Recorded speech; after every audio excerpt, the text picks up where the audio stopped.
All right, so I want to talk to you a little bit about how you set effective goals. So, the first thing you have to understand is what is the overall outcome you're trying to achieve. So, maybe you want to go 3 for 3 in a game, you want to pitch a no hitter, you want to win the game, right? Those are outcomes, those are things you want to happen. Unfortunately, outcomes are not something that you can control because, especially in a team sport, there's a lot of other variables that you have no control over, okay? So those are not effective goals. They're great for motivation. They're great for bigger picture, like creating some energy for you, some direction for you. But even if the goal is to win a game, you don't have full control over that. Okay. And so what you want to do is then focus on what are the processes? What are the things that are in my control, the things that I can do something about that will help lead to that outcome, will set me up for success. Now, it doesn't guarantee this outcome because that means there's still a lot going on. There's still a lot of other variables that you don't have control over. Okay. But when you're picking your goals for a game, I want you to think, okay, what is the outcome that I want? Let's say, for example, you want to go 3 for 3 at the plate. Okay. Um, the thing is, you can't control whether you get a hit every game. So let's say we're going to practice this. Okay. Go 3 for 3. Now, you can't control this because you could tear the cover off the ball and it goes right at somebody and you don't get the hit, but you did all the right things.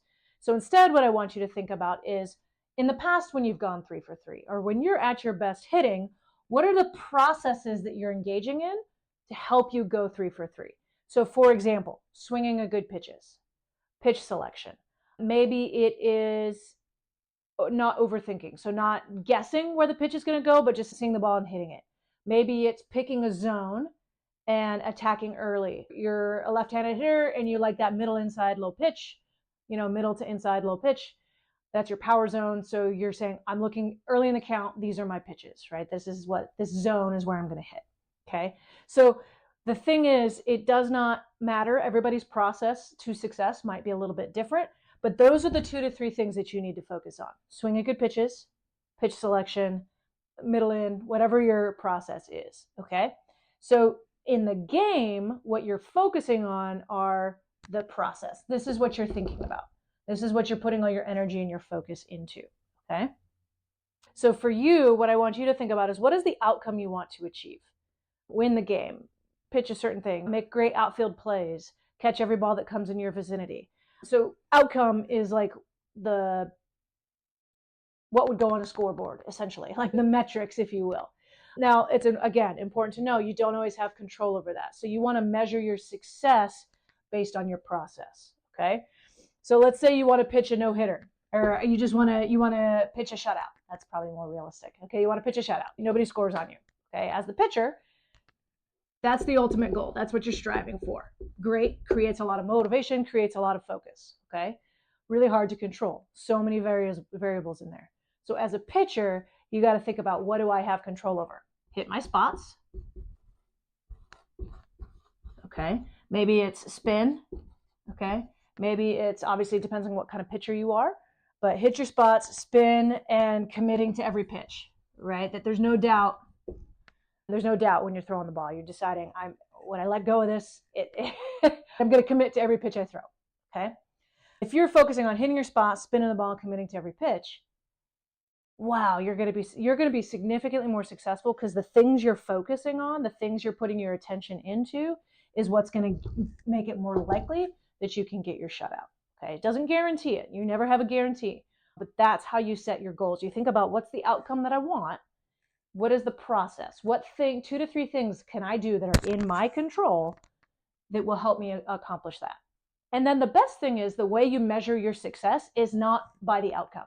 So at the end of the game, you don't ask yourself, well, did I get the shutout or not? That's just the thing to strive for. What you ask yourself is, did I hit my spots? You know what? Yeah, 90% of the time I was hitting my spots. That's fantastic, right? Spin. Yeah, I had great spin on the ball today. I was really working it, right? Whatever, obviously, depending on what kind of pitcher you are. I committed to every pitch. I never had doubt in my mind when I was getting ready to throw a pitch, okay? And if you did all those things successfully, then for you, that is a success, right? You could check that off of, yes, I did the things. Maybe, you know what, you lost focus. Somewhere in the middle, you stopped spinning your pitch. You stopped committing to your pitches, okay? Then at the end of the game, you can say, you know what, that wasn't my best. I only did that 5 out of 10 times. Or And in the 6 innings that we got to play, I really only committed my pitches for those innings, right? So you got to base your assessment of how well you did at the end of the game based on your process and your process only. Because again, outcomes, we can't control those. Okay? You don't have ultimate control over that. So outcome, think of that as like the driving force, the motivation, what gets you excited, right? Oh, it'd be really great if I pitched a shutout. It'd be really great if I went 3 for 3. It'd be really great if I had no errors at shortstop or something along those lines. But that's not actually what's going to help you stay focused and be successful, right? What helps you be successful is your process, okay? If you need more details on how to define your process, there's a longer video in the goal setting section, okay? But this is what you're looking for, the 2 to 3 controllable factors that you can influence, and that's what your goals should be for a game, okay? Now, this also is true in practice. Your outcome is maybe you're working on something specific. Again, I would highlight, go back to deliberate practice and watch that video more fully, but it's the same process. What's your focus for that day? What's the thing you're working on? What's the outcome you want to achieve by the end of that practice? And then what's the process? How are you going to do that?